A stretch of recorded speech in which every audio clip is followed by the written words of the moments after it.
We are happy to have you back again for another session of your remembrances of the Ashram early days. What did you think of speaking to us today about, was it education again? No. I will speak to you today about how my relationship with the mother began to develop. Oh, wonderful. Well, as I told you last time, those two incidents with my uncle and my mother created an aspiration in me.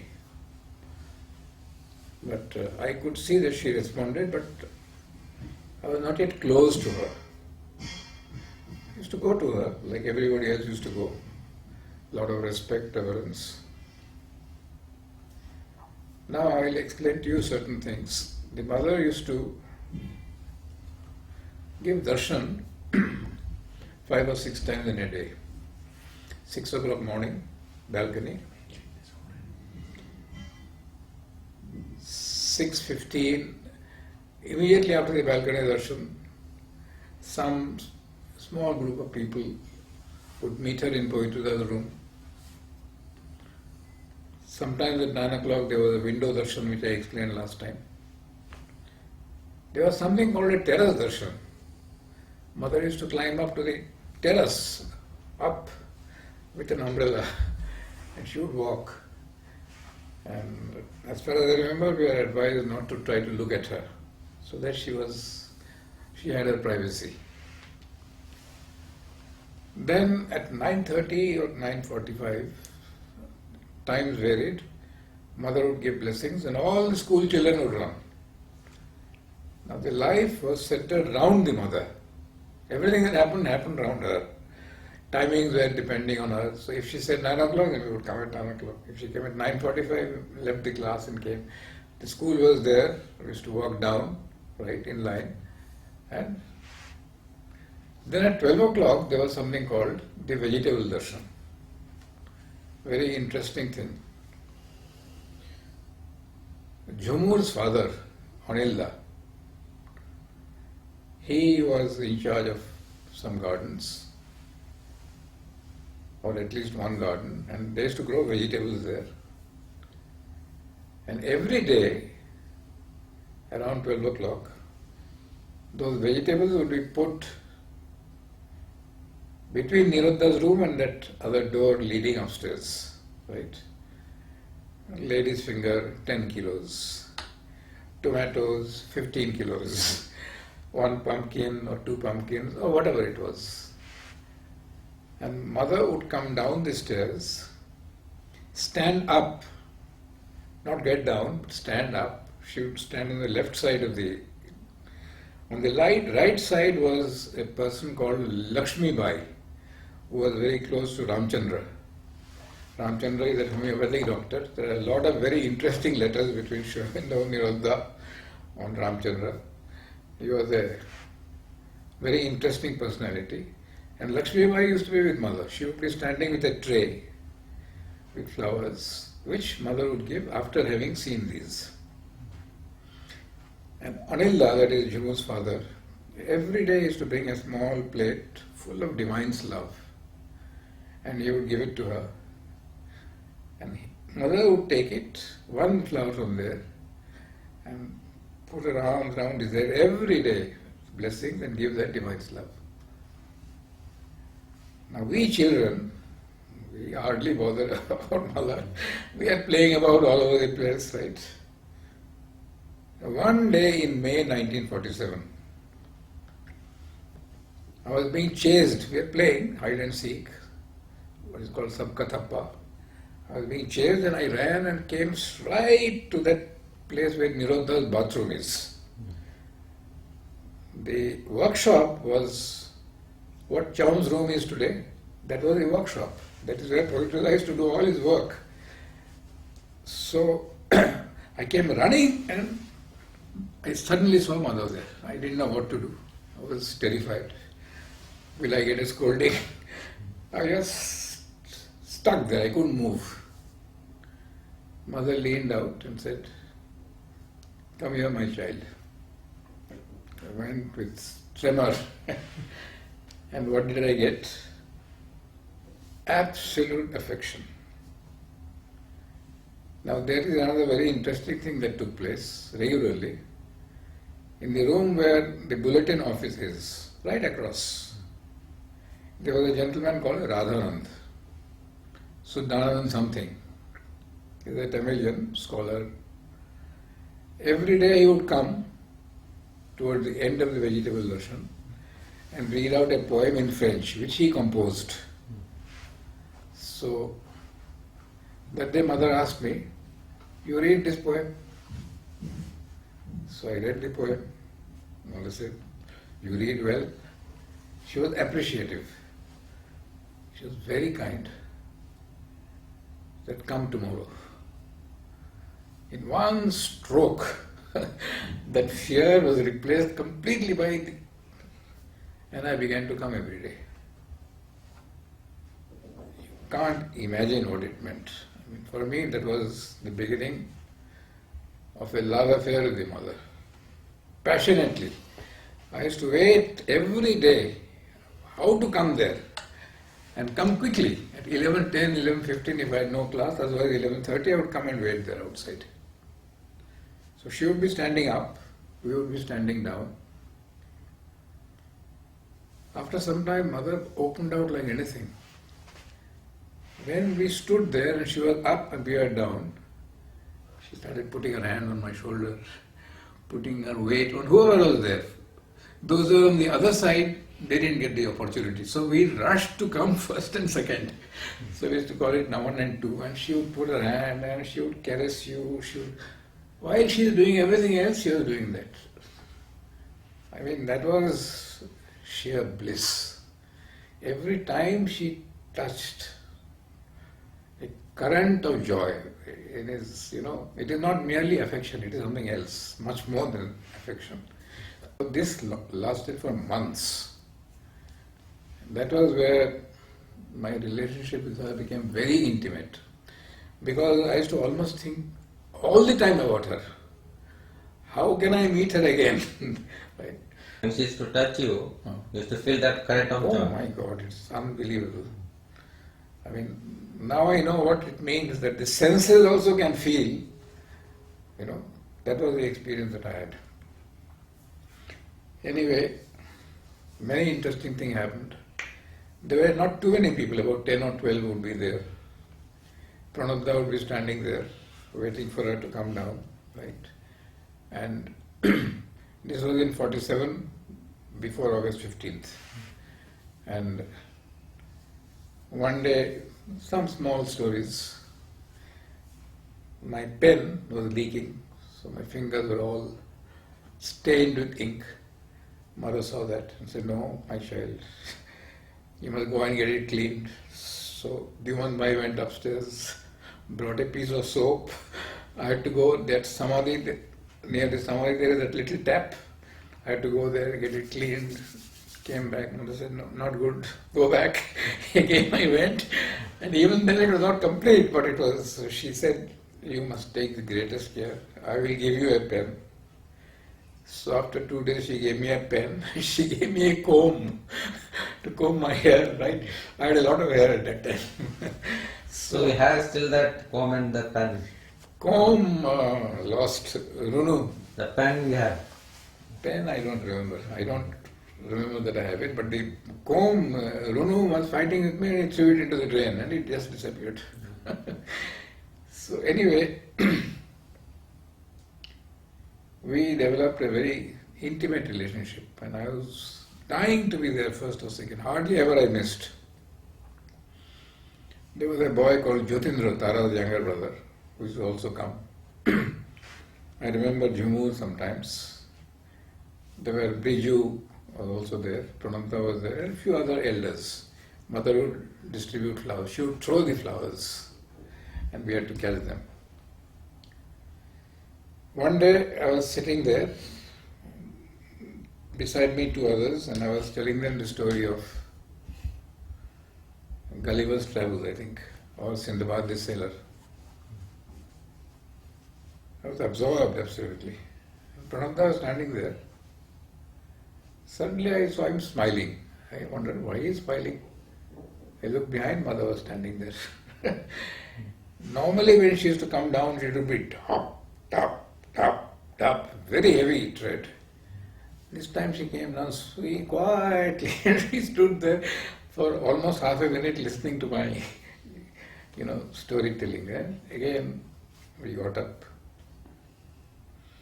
One day she decided to test our strength. Tug of war. Right? I was standing downstairs, she was standing upstairs, pull. So I caught her by both hands and tried to pull her, she won.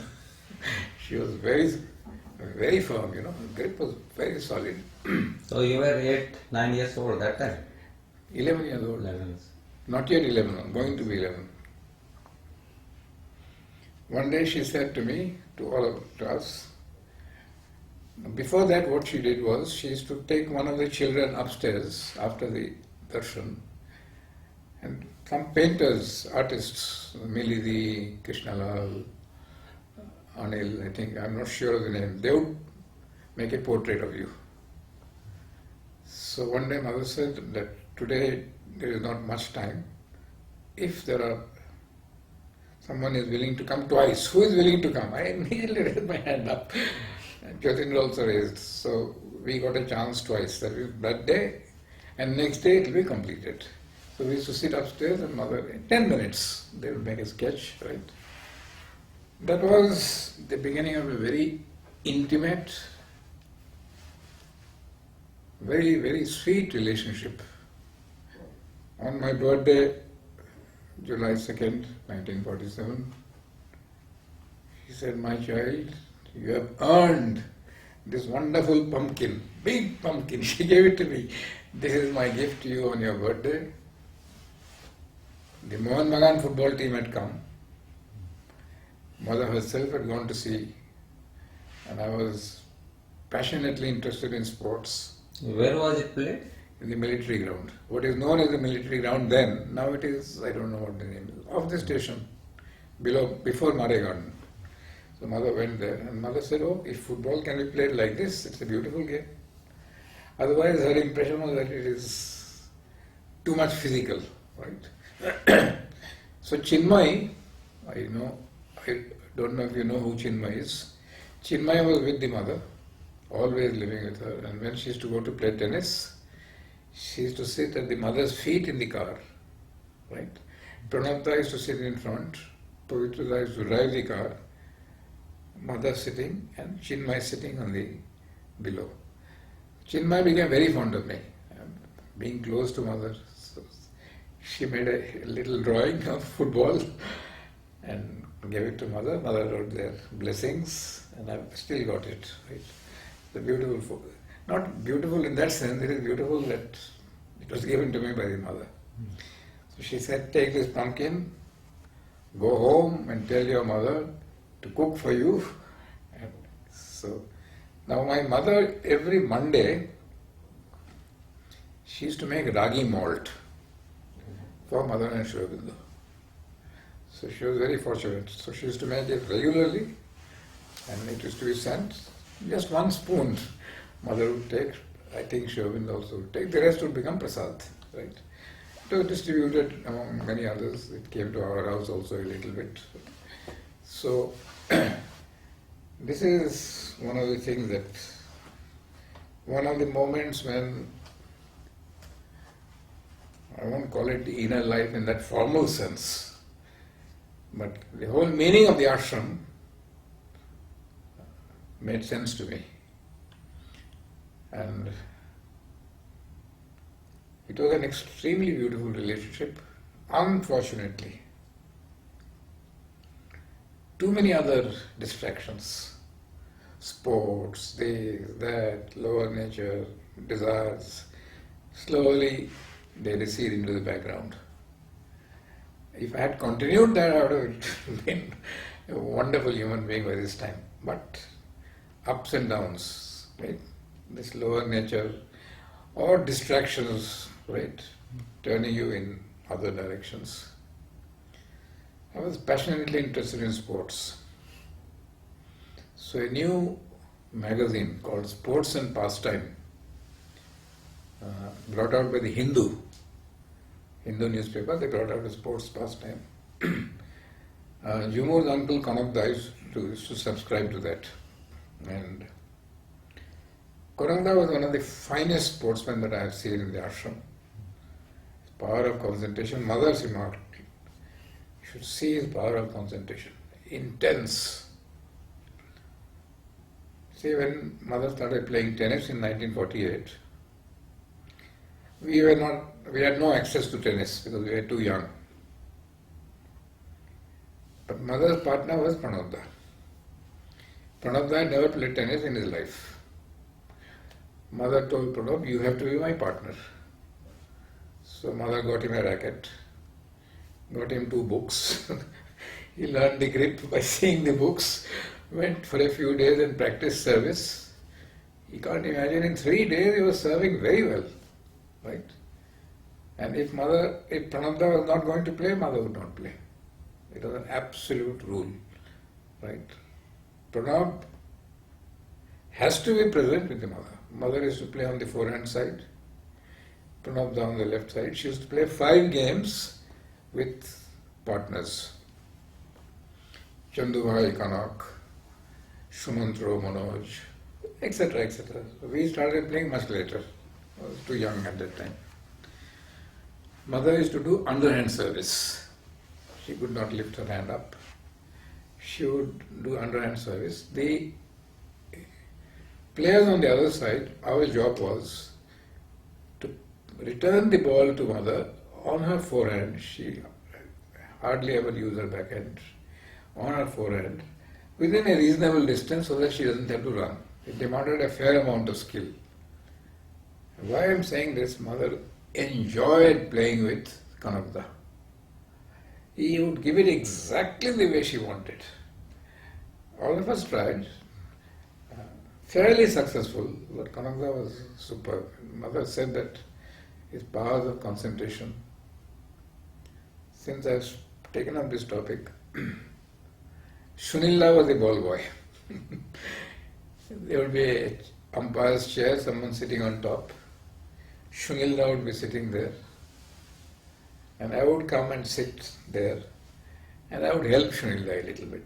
Now and then I would run and pick up the ball and give it to Sunilla. Sunilla used to roll it and send it to Omyoda, who would be standing behind the mother. Sometimes Omyoda, sometimes Kullanda. They would take the ball and give it to the mother. Right? And mother is to come from 1948 till 1958 December, however hot it was, 4:15, 4:30, sweating after the play, absolutely the whole dress sticking to her body. So How long she used to play? sometimes till 5:30, sometimes till 5:15. Sometimes Pranabda used to play.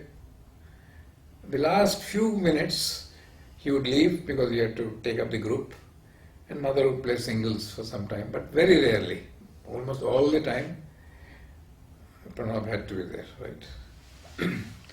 So when I wanted the Sports and Pastime Journal, I told mother that I would like to subscribe to this journal.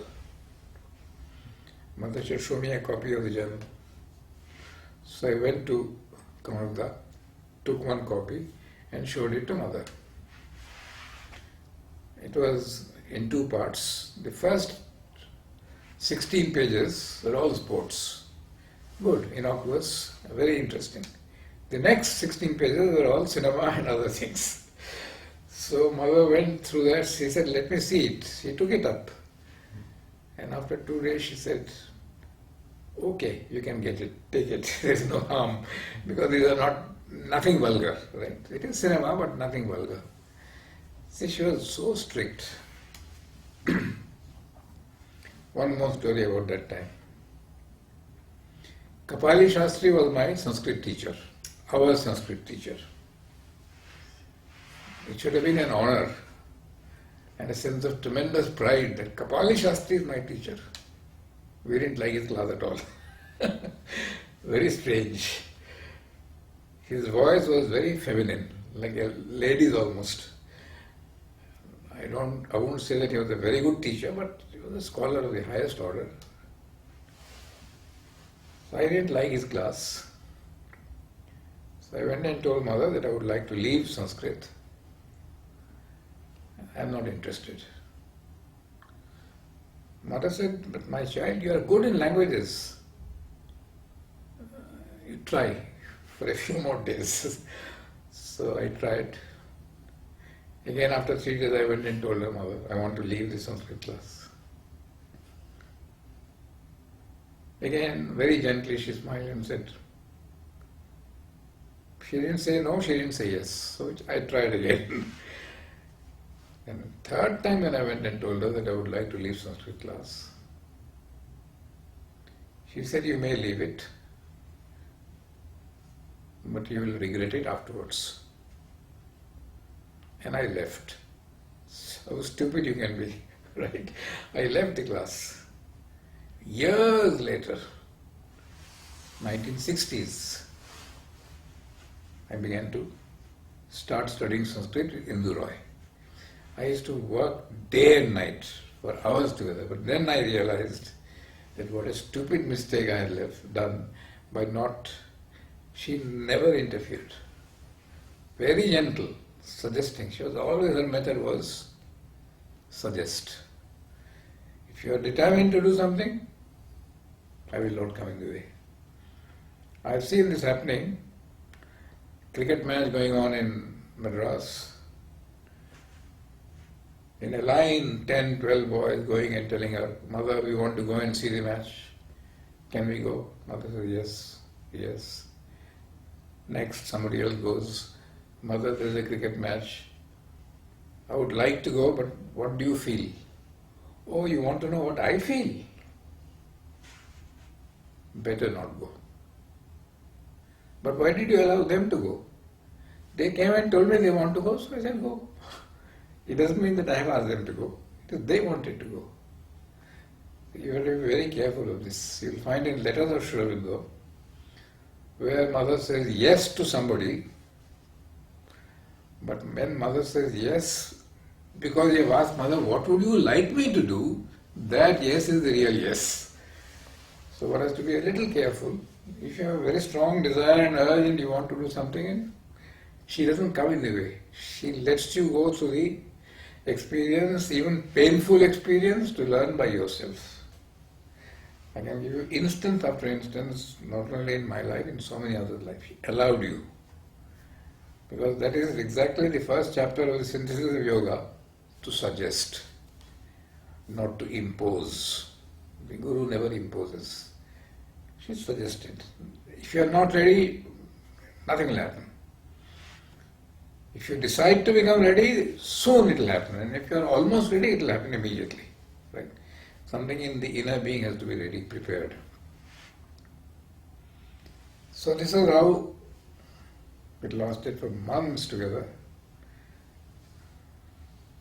Then the crowd began to increase for the vegetable darshan. Therefore it became difficult to have this kind of very intimate contact. But it lasted, friendship lasted for a whole year. 1948,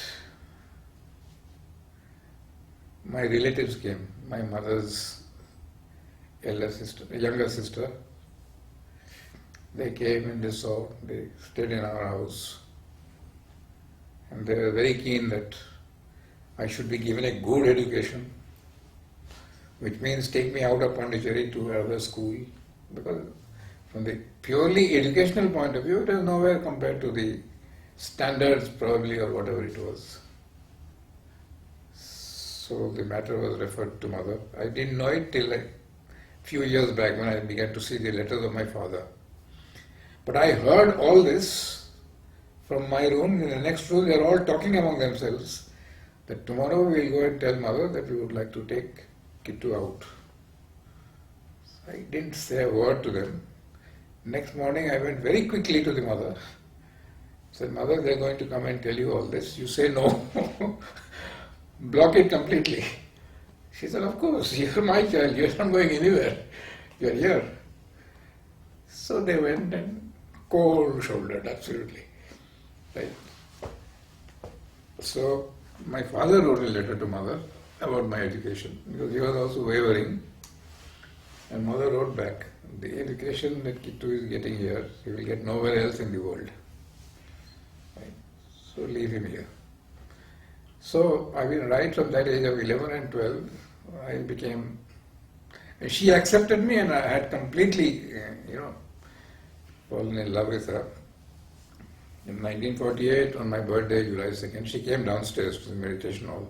Sometimes she used to come and distribute tomatoes, yellow tomatoes, small things, right? She came on my birthday and she showered us with flowers. Birthday was an event. You would go to mother on the staircase, she would be standing. As you go up to Aurovindo's room, instead of turning right, you go straight, and mother would stand there. There was a small shelf where flowers or whatever had to be put was put. We would go there on everybody's birthday. It is not special to me. There will be 6 or 7 persons behind you carrying bouquets, flowers and all that, and all of them would be given to us, and we would go and give it to mother. Mother would shower her love on you, right? It was a day to wait for, right? So after this little thing in the meditation hall, she started climbing up the stairs, and when she went to the landing of the first stair, suddenly she turned back and called me. And I went up, pouring her affection. She said, "My child, I'll come to your house today at 4 o'clock. On the way to the tennis ground, I'll come to your house. Go and tell your mother." So, suddenly, because at that time mother started going now and then to people's houses. So, when mother tells you at 12:31 and she's coming at 4, you have to get the house ready immediately, because, being what we are, we would like the mother to come to a beautiful place. So, she came at 4 o'clock. 1948, July 2nd, right? My mother was there, my mama was there, my uncle, my mother's brother, right, younger brother. So we three were there, and naturally Chinmay and Pranabda and all that, she came. The house was only ground floor and a terrace on the first floor. Now it is Sunil's house. He has built a huge building there. I was very, very short. I was very rickety. I was very weak. A lot of energy, but weak. I used to play whole day. I used to play. Whenever I got a chance, I'm playing somewhere, right?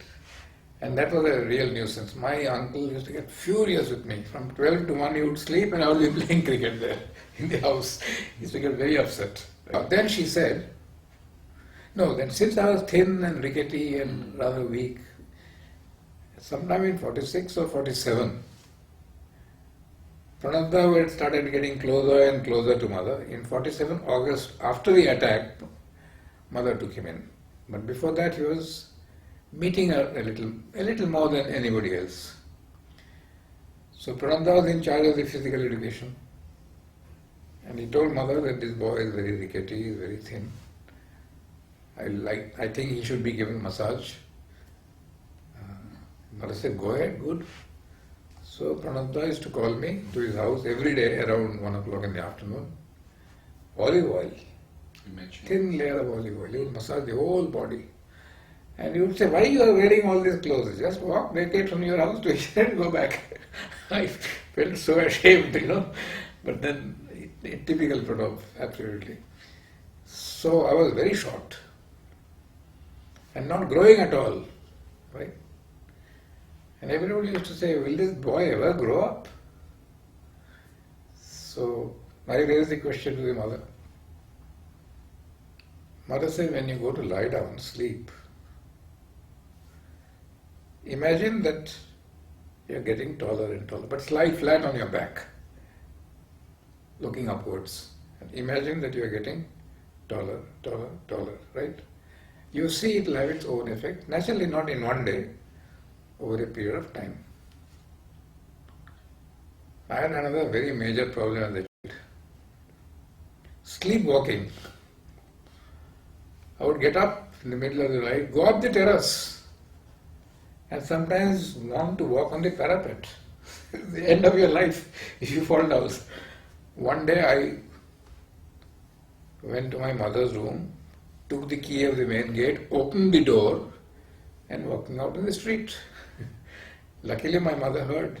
She kept chasing after me, and by that time I reached almost your department, right? And they called me back. So this was told to mother. Mother called me and said, she gave me a small photograph in which it was written, J'ai pleine confiance en votre bonne volonté. Ayez confiance à mon aide. I have full confidence in your goodwill. Have confidence in my help. And she said, keep that thing below your pillow and go to sleep. Within 15 days it was all over. Completely cured. Right? So, this is the one thing. So let's pick up now the day that Mother comes on your birthday. She comes to your house. This was 1948. She came at 4 o'clock. As usual, my mother made that little halwa, right, at the last moment. She went through the house. Downstairs, she didn't go up. She went, saw everything. Very appreciative, very loving. She sat for, I won't say she sat, she was there in the house for about 10 to 15 minutes. Full of affection, love, right? And every one of us, my mama, myself, naturally it was ecstasy, heaven, right? Then she went to play tennis. Prananda came. I remember Prananda reminds me even now, I mean, even lately, now and then, Muniache, you remember mother came to your house? I said, of course, unforgettable. Now, since I was rickety and short, and mother gave me this exercise, but mother said, just wait. When your house becomes bigger, you will also become taller. 1951, we had to leave that house. Aurobindo left his body in 50. In 51, I don't remember the month, February, March, April. We had to leave that house and go to the present house where we are living. But it was not like it was today. It was again a ground floor house, right? 2 rooms, 3 rooms for us. And there were 2 other people living there in the house. Within 6 months after that, this house started becoming bigger, a new construction. And I started growing taller. Then I reached a reasonably good height of 5 feet 6 inches. Right? So she saw everything in advance, told us, and well, this is my story of the early days when I was extremely close to her. You had correspondence with the mother? Not at that time. Till 1950 there was nothing called correspondence because there was no need of a correspondence. You met her 4 times a day. In the playground, if I had any problem, if I had anything to say, she would say. If she had anything to say, she would say. One day it was raining, we had all got wet. Mother was least bothered about our getting wet. And there used to be cinemas at that time. The screen was on the northern side, small screen. And mother would come out, there would be a mat and a chair, mother would be sitting on a chair, and those who were close to her, Omyada, Milidi, they would all be sitting around. Started raining, mother brought an umbrella, and she didn't move. Not heavy rain, but some rain. And the parents all were coming and picking up the children, they mustn't get wet, they mustn't get wet. Mother least bothered. I mean, this getting wet and playing in the sun was never a serious problem with her. In fact, in one of her talks, she says that when you have a problem of headache or anything like, go out and play in the sun, make friends with the sun, and the sun will, energize you. The relationship was very intimate. One day, I went in the morning to the mother, at 9 o'clock or so, and she asked me, do you go to swim in the sea? I said, yes. So rarely, I was not a good swimmer, I was very afraid of water. So I said, I don't go. Mother said, don't go. I have seen one serious danger for you there. So I was, thank God, because people would force me to go to the sea, which I didn't like. But after 2 years, I asked her. She said, no, now it's over. That period is over. But she saw something in her vision and she told me that I shouldn't go. I didn't ask what she saw. I just took her word and I was delighted. So anyway, it was a very intimate relationship. Constantly followed all that we did. And very interestingly, she used to distribute toffees sometimes instead of groundnuts in the playground. So there was a very long line, right, going around. And our group, C group, was the last. Now C group, we were in B group. We were Pranabda's favorites. Pranabda liked me, Bhatti very much. He made us captains, in fact. And then afterwards, Mother made us captains. Mother called us and said, you are going to be captain. And after some time, she gave us the dress also, with her own hands. So, but we didn't like B group at all. We liked Pranabda, but not the group. Why? No basketball, no football, only small games. And we were dying to play. So, we plotted among ourselves. The mother used to go to the gymnasium. At that time it was a kind of gymnasium, but not the same type. She was there. Few of us went to Mother and said, Mother, we would like to go to C group. And Pranabda was standing there. Pranabda got furious.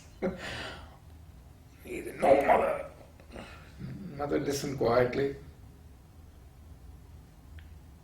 Then she said, okay, you can go, but you must be very disciplined, very strict. And she agreed, despite Pranabda being very unhappy.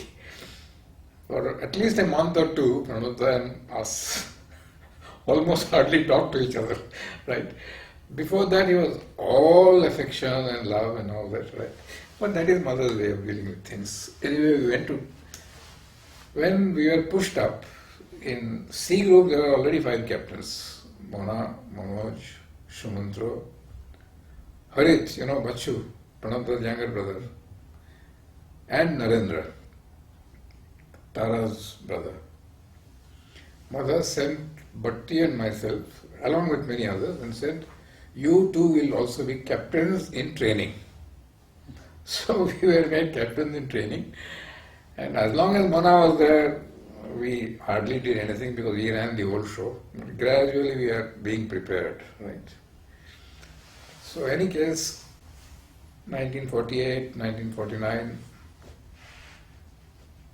what was once built could never go away. It was there. It sometimes receded into the background, sometimes it came into the foreground. But I had developed that absolute trust that whenever I had any problem, the only person in this world to whom I could speak was her.